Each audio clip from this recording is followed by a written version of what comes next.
Hey there, I'm Isabella, a 28-year-old marketing exec living in the suburbs of Chicago. I'm sitting in my favorite coffee shop, trying to focus on work, when my phone buzzes. It's my sister, Margaret. Ezzy, can you watch the kids tonight? I have a late meeting, she asks. I smile, already knowing my answer. Of course, V, you know I love spending time with Ethan and Sophia. Margaret's voice cracks a little. Thanks, sis. I don't know what I'd do without you. As I hang up, I can't help but think about how much has changed since Margaret's divorce. She's been struggling, and I've been doing my best to be there for her and the kids. Later that evening, I'm at her place, helping Ethan with his math homework while Sophia colors nearby. The doorbell rings, and my stomach drops when I hear familiar voices in the hallway. Mom? Dad? What are you doing here? Margaret asks, surprised. I cringe, already knowing this won't go well. Our parents, Robert and Linda, are well-off real estate developers, always with a sense of superiority. They favored Margaret for years, but since her divorce, they've been relentless. We came to check on our grandchildren, Mom says, her voice dripping with fake sweetness. I roll my eyes and prepare for what's coming. As they step into the living room, Dad's eyes narrow when he spots me. Oh, Isabella, you're here too. Yeah, just helping my sister, I reply, my voice laced with sarcasm. You know, being supportive. Mom ignores me, her focus solely on Margaret. Darling, we're worried about you. This divorce, it's not good for the children. Have you thought about reconciling with Mark? Margaret's face falls. Mom, we've been through this. The divorce is final. Mark and I aren't getting back together. Dad cuts in, his voice cold. You need to think about your reputation. The family's reputation. This divorce is a disgrace. I feel my blood boiling. Are you serious? Margaret's happiness doesn't matter. The fact that Mark was awful doesn't matter. Isabella, stay out of this. Mom snaps, blaring at me. This is why you're still single. No respect for family values. I bite my tongue, thinking about Jake, the amazing guy I've been dating for 6 months. If only they knew. As the argument escalates, I notice Ethan and Sophia looking scared. I kneel down beside them. Hey kiddos, how about we go get some ice cream? Their faces light up, and we sneak out the back door, leaving the chaos behind. As we walk to the ice cream parlor, I can't help but think about my own big news and how I'm going to break it to my family. Later that night, as I'm getting ready for bed, my phone pings.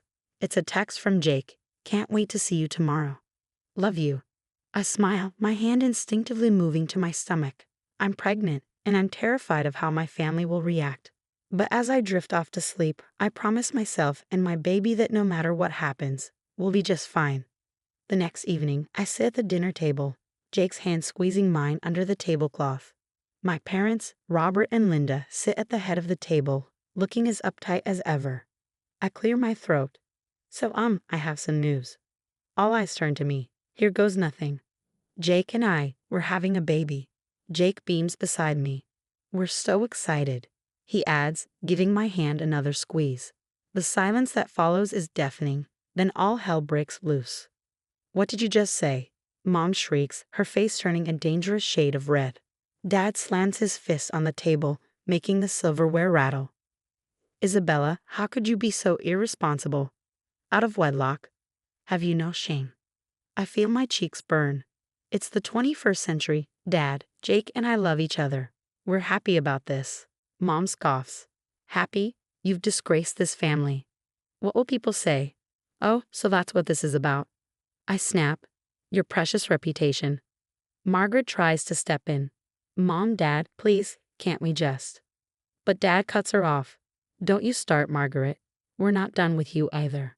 A chill runs down my spine. What's that supposed to mean? Mom's face twists into a smug smile.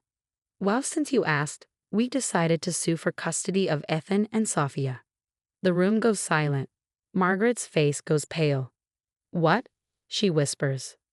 You heard us, Dad says, his tone cold. With your demanding job and this messy divorce, you're clearly an unfit mother. We're doing what's best for the children.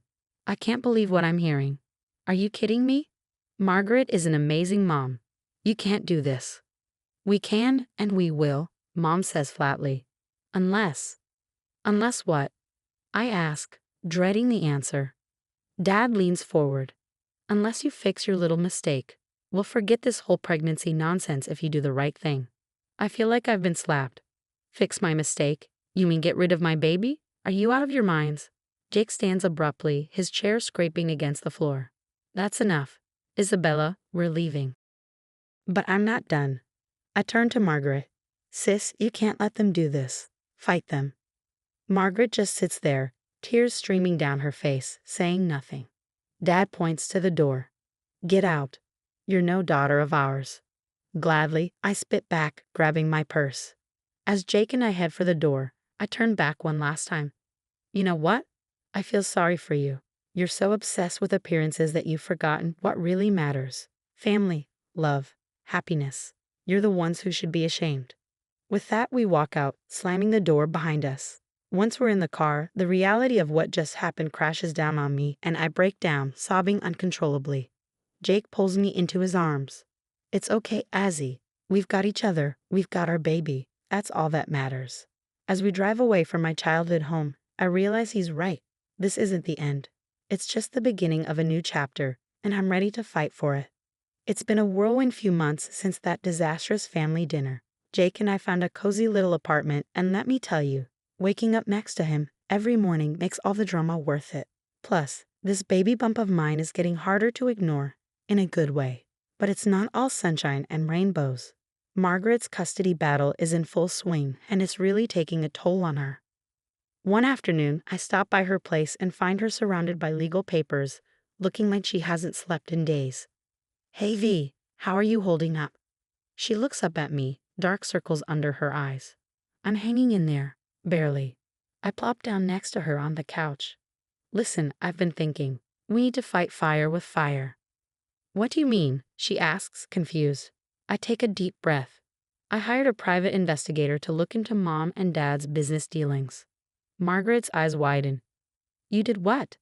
Hear me out, I say, leaning in. The PI found some interesting stuff. Embezzlement, offshore accounts, property flipping schemes. As I fill her in on the details, Margaret's jaw drops lower with each revelation. Holy, I can't believe it, she whispers.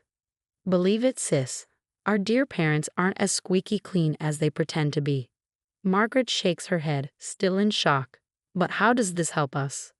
I lean in closer, a plan forming in my mind. Think about it. They're trying to paint you as an unfit mother. Well, how about we show the court who the real unfit guardians are? A spark of hope flickers in Margaret's eyes. You really think we can beat them? I know we can, I say confidently. But V, you've got to be ready for a fight. No more sitting quietly while they steamroll over us. Are you with me? For a moment, she hesitates. Then, straightening her shoulders, she nods. I'm with you. For Ethan and Sophia. For all of us. We spend the next few hours plotting, our heads bent together over my laptop.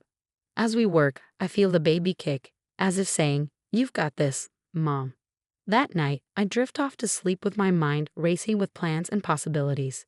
Mom and Dad think they've got all the power, but they're in for one heck of a surprise. This mama bear is ready to roar, and I got the truth on my side. Maybe, just maybe, we'll save our family in the process, not the family they wanted us to be, but the family we choose to create. Strong, supportive, and real. The day of the custody hearing arrives, and I'm a bundle of nerves. My baby bump is now impossible to hide, and Jake has been my rock through it all. As we walk into the courthouse, I spot Margaret pacing nervously. You ready for this? I ask her. She nods, determination shining in her eyes. Let's do this. For Ethan and Sophia. Inside the courtroom, the tension is thick. Mom and Dad sit there looking smug as ever. If only they knew what was coming. When it's my turn to testify, I take a deep breath and spill it all. Your Honor, I say, my voice shaking but strong. My parents aren't fit to raise a goldfish, let alone 2 children. They see kids as accessories, not human beings with needs and feelings. Mom's face turns purple with rage, but I keep going. I tell the court about the anonymous tip to the SEC about their shady business dealings. Then Margaret takes the stand, presenting evidence of how Mom and Dad tried to manipulate Ethan and Sophia, filling their heads with lies about their mother. With every word, the truth chips away at the perfect facade our parents have built. This time, we aren't backing down.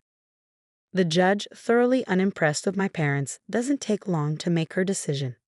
Custody remains with the mother, Margaret. This case is dismissed.